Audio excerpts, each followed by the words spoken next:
Chicos, de nuevo buenas noches, espero se encuentren bien. Lamento pues que hace un momento no hayamos podido dar la clase de manera regular e intentaré en la medida de las posibilidades que a través de este ejercicio pues se puedan resolver gran parte de las dudas que ustedes tienen. De todos modos pues también es importante considerar que es la experiencia lo que nos va dando poco a poco mayor capacidad de desenvolvernos con los ítems, de darles un sentido, de hacerlo de manera más ágil, también de hacerlo de manera un poco más confiada. Como esto es un ejercicio pues de video casero, me va a costar un poco más poder interactuar de manera simultánea con la explicación y con ejemplos puntuales de los indicadores o de los criterios que aparecen en el documento de interpretación del test o de análisis del test.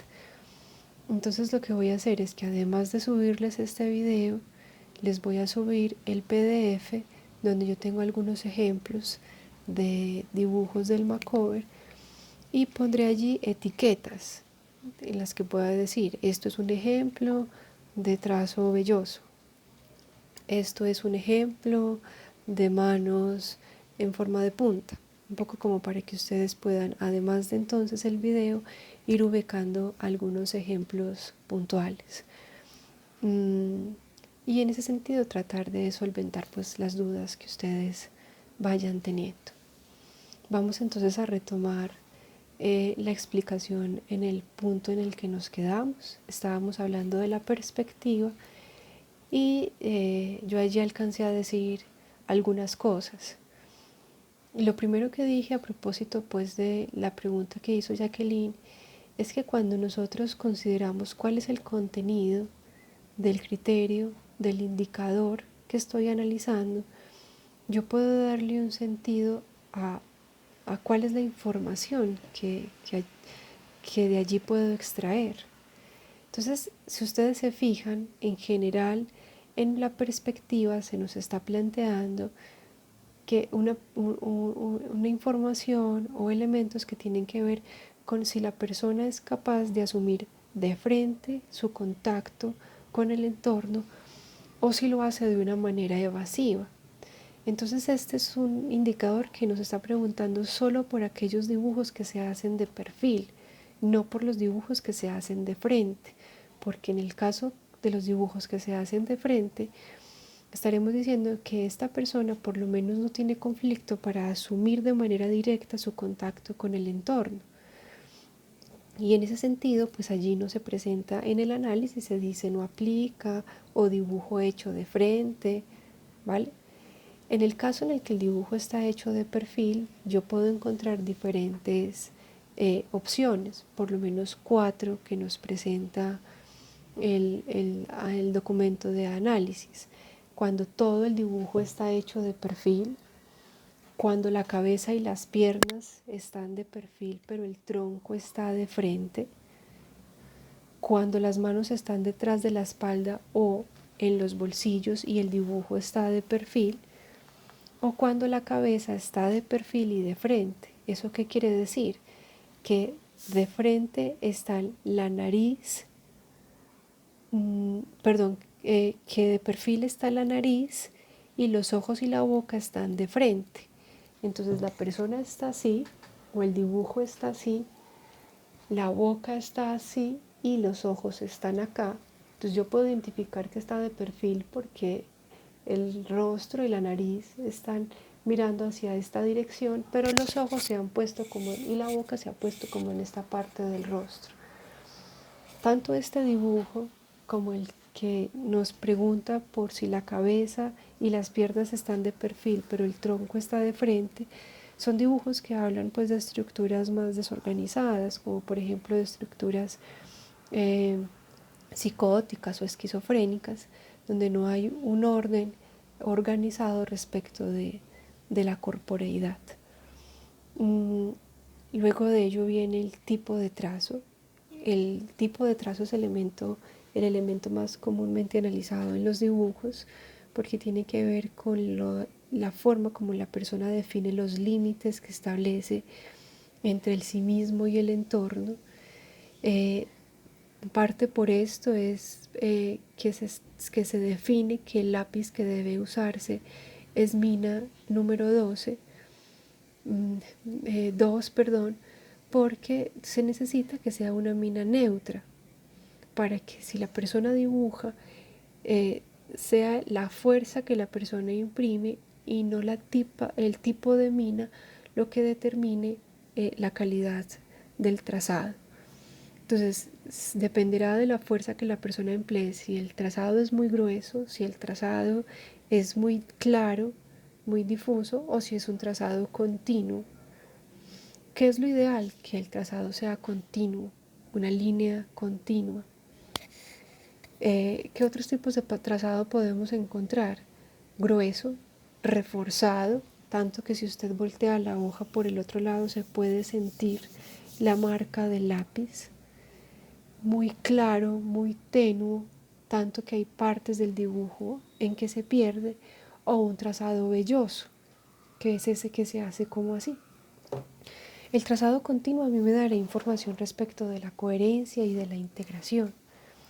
La línea delgada, clara, difusa y la línea vellosa me darán información de debilidad yoica, de dificultad que tiene la persona para poder establecer unos límites claros entre el sí mismo y el entorno, de inseguridad, de timidez. La línea gruesa me estará dando información respecto de rasgos agresivos o de rasgos paranoicos. Y con esto estaríamos terminando la primera gran parte de análisis, que son los aspectos más generales del dibujo, o sea, los aspectos formales y estructurales. Y pasaríamos al segundo grupo de análisis, que son los indicadores de conflicto, es decir, ya se me empiezan a mostrar áreas específicas donde probablemente yo encuentre información relativa a situaciones conflictivas de la persona. El primer indicador en relación con esto son las borraduras. Respecto de las borraduras hay que hacer una diferenciación.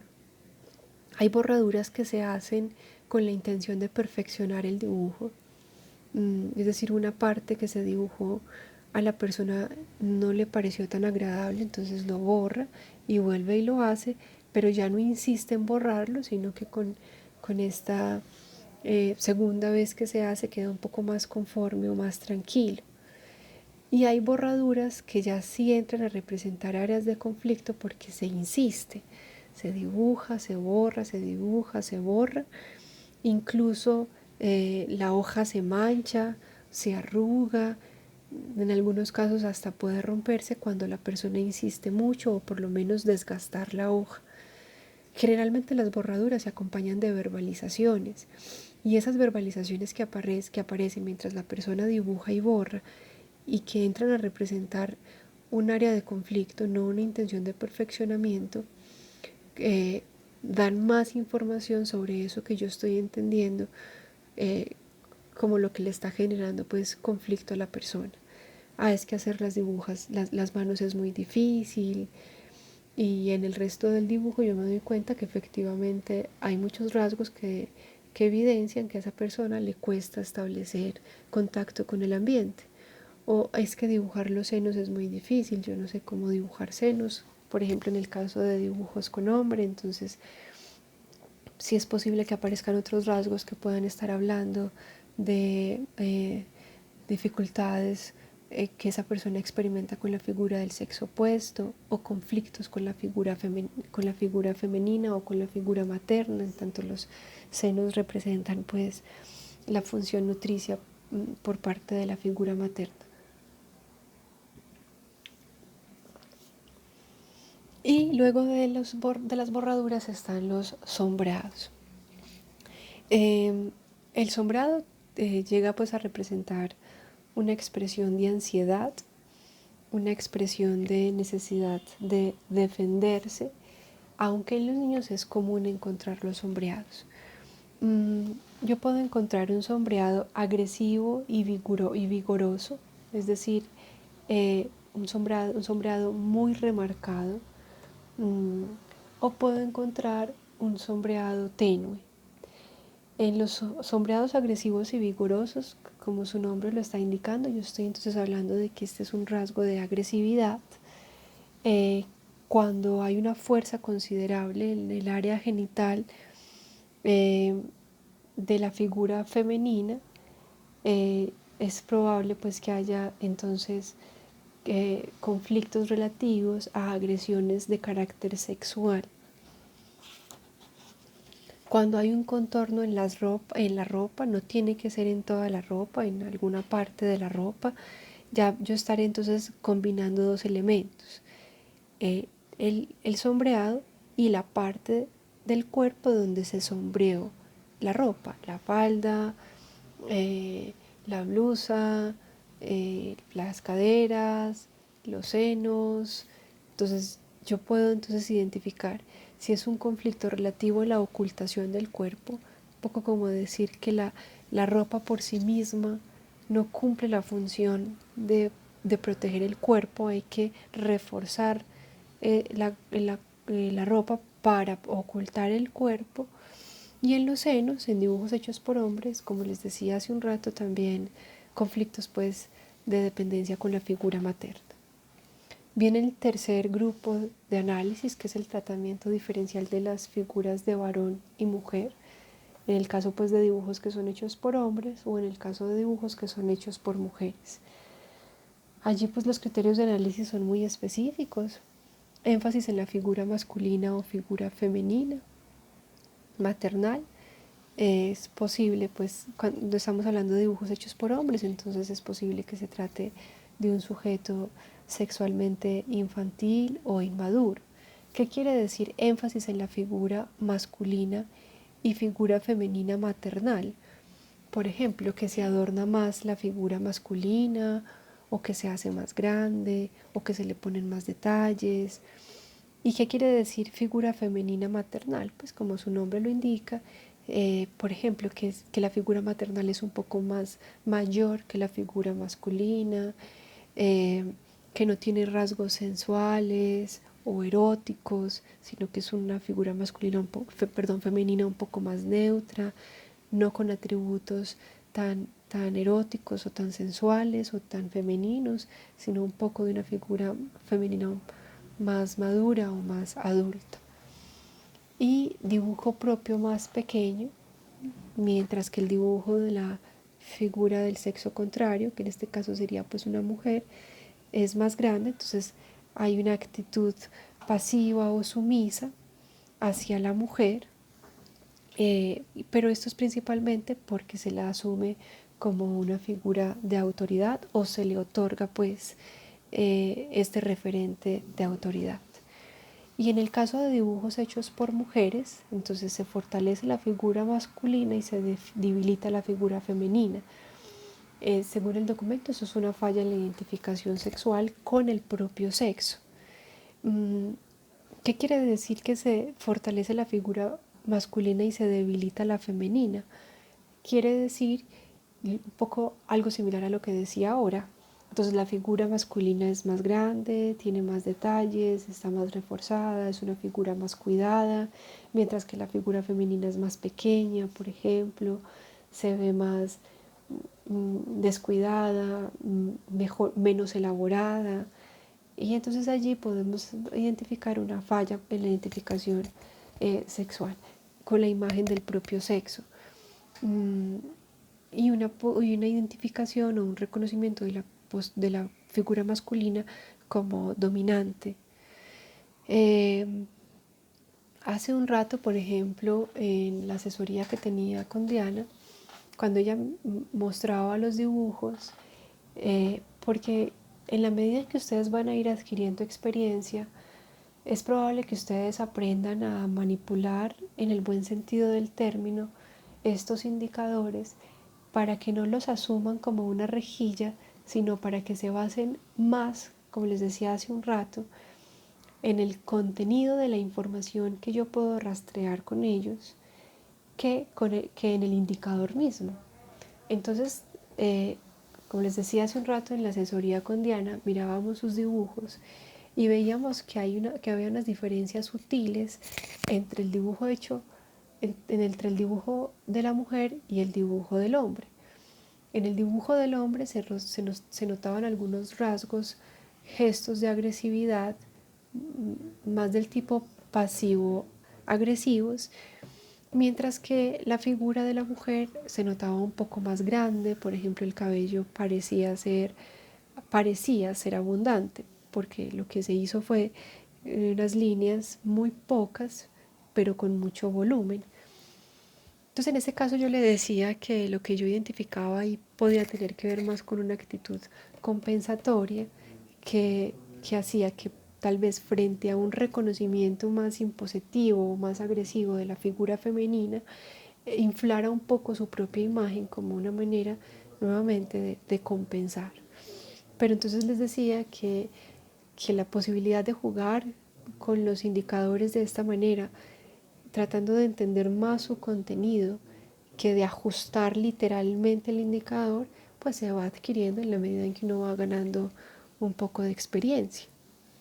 Para eso es importante que uno pueda tener retroalimentación, que uno le puedan decir, yo no veo tal cual lo que tú estás diciendo, yo creo que puede ser también esto otro. De ahí pues mi interés en que hiciéramos el ejercicio en grupos para que ustedes se pudiesen retroalimentar. Tal vez podamos encontrar una estrategia. Por lo pronto pues vamos a ir revisando cómo se van ustedes familiarizando con este primer ejercicio de análisis de la prueba. Consideraciones sobre el desarrollo. Tenemos información de análisis para niños e información de análisis para adultos. En los niños, dibujar la persona más parecida a una araña que a una persona se encuentra en niños más pequeños. Ojalá recuerden la diapositiva que yo les mostré de cómo se va modificando el dibujo en los niños, porque lo que el niño inicialmente logra incorporar respecto del sistema de corporeidad es la cabeza. Entonces un dibujo tipo araña suele ser tal cual un círculo que se acompaña de unas extremidades, pero en el que no se reconoce una forma humana, con un tronco separado de la cabeza, unas extremidades superiores, unas extremidades inferiores. Eso se va ganando en la medida en que el niño va teniendo mayor madurez cognitiva. ¿Qué es importante identificar en los niños? Que en los niños es común que se presenten las transparencias. ¿Qué quiere decir transparencias? Por ejemplo, que el niño dibuje y resalte el corazón, por ejemplo. Uno sabe que sobre el cuerpo no se ven los órganos, pero en el niño se puede aceptar que aparezcan transparencias. Distinto a lo que pasa con el adulto, porque cuando en el adulto yo encuentro una transparencia, es decir, por ejemplo, que sobre el boceto de los pantalones se ven las piernas o se ve algún órgano, se ve el estómago, los intestinos, o se ve el corazón, o se ven los huesos, porque hay personas que dibujan y sobre el boceto del cuerpo resaltan o los huesos o los órganos o el cerebro en algún momento. Yo pues no tengo registro de ese dibujo, pero en algún momento una persona hizo el dibujo, luego hizo el cerebro y luego como todo el sistema nervioso, ¿cierto? Entonces eso es lo que se entiende como una transparencia. A veces en los dibujos pueden aparecer rasgos de transparencia un poco más sutiles, como por ejemplo que tienen la mano puesta sobre esta parte del cuerpo, pero no se alcanza a entender en un momento si sobre la mano se nota el bolsillo, como que se ve que la mano pudiera sobresalir de manera transparente con el bolsillo. Entonces en ese tipo de casos hay que tratar de aclarar con la persona cuando hacemos el dibujo cómo está puesta la mano. Si la mano está puesta sobre el bolsillo, si la mano se ve a través del bolsillo, si fue un error al momento de dibujar, para que no hagamos pues una atribución inadecuada al dibujo. Cuando los adultos hacen dibujos tipo araña, que es lo que decíamos hace un rato, en el caso de los niños, que se hace un círculo que pueda representar la cabeza, pero las extremidades no se diferencian a través del tronco o a través del cuello.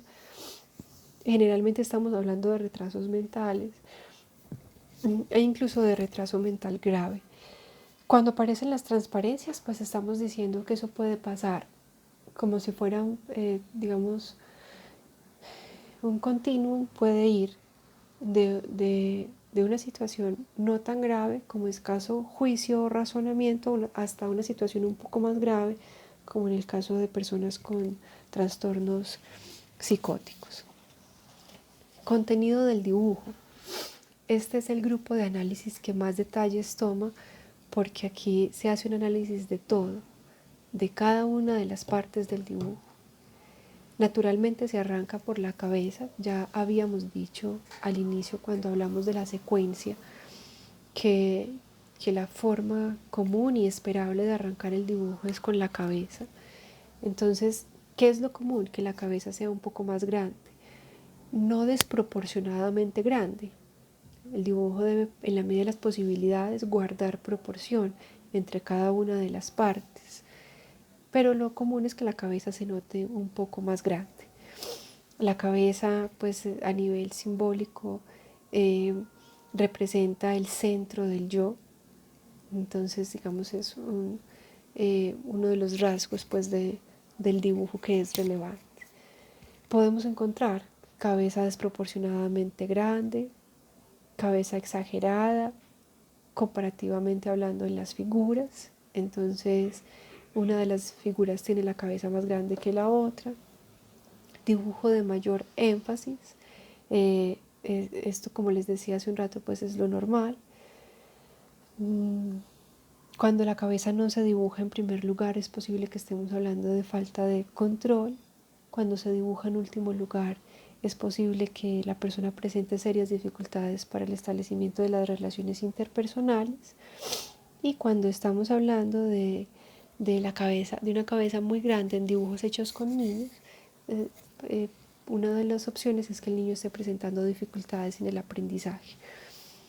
A veces cuando las personas tienen pues síntomas somáticos, por ejemplo, que sufren de migraña o que tienen alguna otra dificultad que les implique experimentar síntomas, pues como en esta parte del cuerpo, eso puede conducir a que la cabeza se represente un poco más grande. O también cuando las personas experimentan alguna situación que en ese momento les demanda mucha preocupación. En esos casos, pues es posible observar que la cabeza se dibuje un poco más grande. El rostro. Entonces, cuando hablamos de la cabeza nos estamos refiriendo generalmente entonces a que la cabeza a su vez representa el contorno del rostro, porque generalmente la cabeza se dibuja como un círculo o un círculo más o menos ovalado, o a veces un círculo un poco más cuadrado, especialmente pues como en la parte del mentón. Eso varía dependiendo de cómo se haga la representación, pero generalmente lo que se dibuja como cabeza también viene a representar el contorno del rostro. Entonces nosotros podemos encontrar rostro sin contorno, solamente se hacen los rasgos, o sea, los ojos, la nariz, la boca. Podemos encontrar contorno sin rostro, solamente se hace la circularidad que representa el rostro y la cabeza. Contornos muy marcados, hay mucho reforzamiento en el contorno del rostro.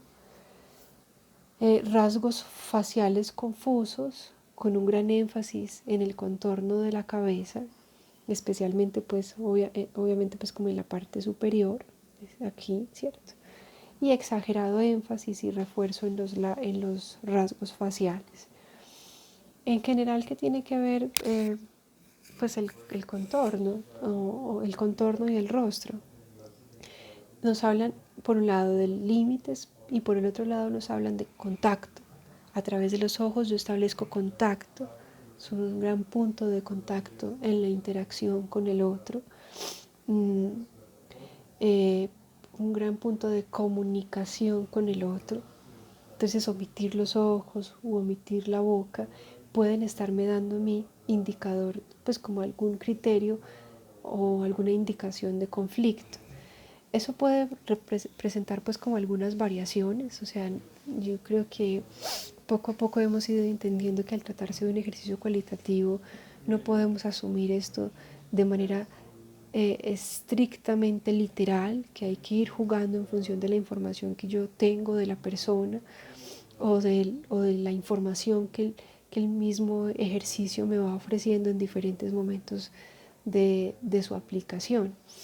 En algún momento, haciendo parte de un ejercicio que se hizo en una casa religiosa, una de las religiosas hizo los ojos cerrados. Entonces, esto tenía sentido porque lo que hizo fue poner como unos punticos alargaditos que representaban las pestañas. Y claro, esto tiene sentido en la medida en que este tipo de contacto que se establece con el mundo un poco de manera más íntima, que puede incluso estar relacionado con las relaciones afectivas, puede estar un poco más inhibido cuando se está en una vida religiosa. Entonces por eso les digo que a veces es un poco jugar con la información, con el contenido de la información para que yo le pueda dar sentido. Bien, hay un aspecto acá que ya pues lo habíamos mencionado tal vez la semana pasada, o no sé si hace 15 días, y es la expresión facial. La expresión facial es uno de los elementos más subjetivos que se pueden observar en el dibujo, porque se trata de darle sentido a lo que el dibujo puede estar transmitiendo. Si está transmitiendo tranquilidad, si está transmitiendo enojo, si está transmitiendo pasividad, si está transmitiendo alegría, si yo no le observo ningún gesto. Esto sería ideal poderlo pues contrastar con la persona que hizo el dibujo y poderle preguntar a esta persona, ¿usted cuál cree que es la expresión facial que refleja esta persona? O sea, pues el dibujo, ¿cierto? Para que podamos tomarlo, para que lo podamos pues tomar de una manera directa. En el caso nuestro pues trataremos de hacer más bien un proceso como de percepción y podremos identificar si en su expresión facial hay odio, temor, rebeldía, alegría, un poco pues lo que les decía hace un momento. El pelo. Entonces el pelo no está solamente en la cabeza, uno puede encontrar pelo en las pestañas, pues en los ojos, en las cejas, en el bigote, en el pecho, en la barba, en las piernas. Entonces uno puede encontrar énfasis en el pelo, es decir, la persona hizo pelo por todas partes, y el pelo entonces en ese caso es entendido como una señal de virilidad, pero generalmente donde más vamos a encontrar el pelo es en la cabeza, que lo podemos encontrar ondulado, sombreado, vigoroso y límites mal delineados, o sea, pues un pelo un poco más desordenado, con trenzas, ondulado. Entonces una cosa es ondulado en forma de cascada, como así,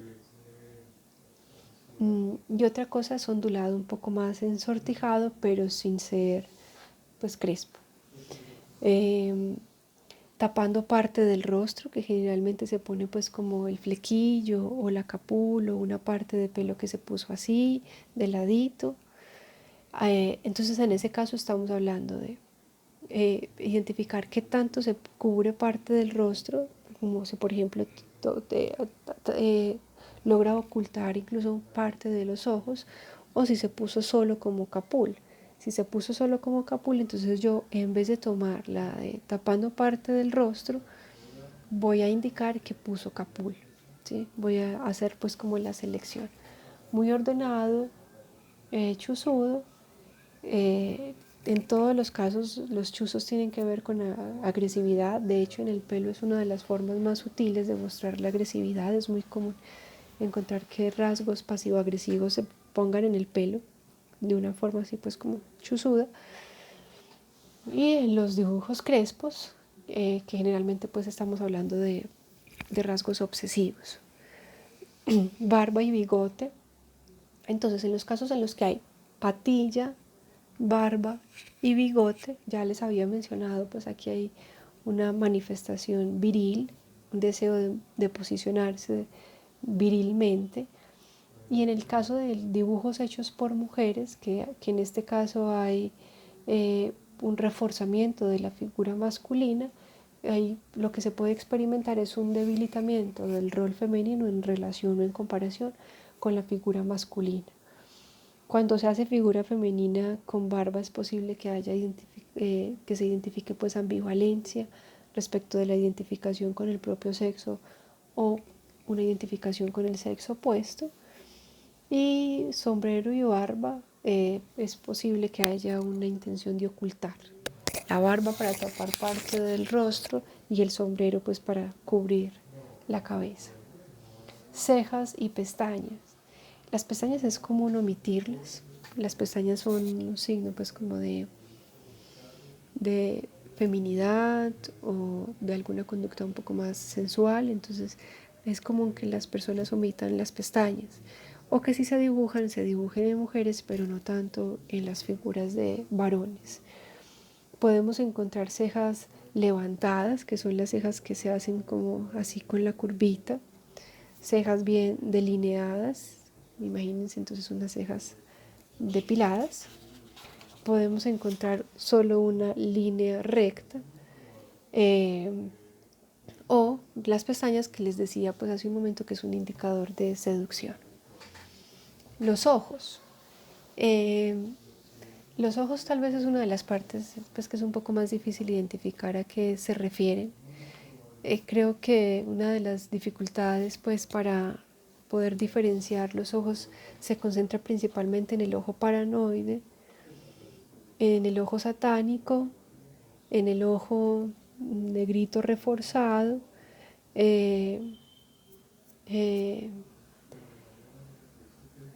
sí, porque pueden un poco parecerse. Voy a buscar entonces una hoja, voy a pausar un momento el video para buscar una hoja y tratar de presentárselos. Denme un momento. Bien, entonces voy a tratar un poco de ejemplificarles el ojo paranoide, el ojo satánico, el ojo negrito reforzado y el ojo vacío. Espero yo se alcance más o menos a ver bien.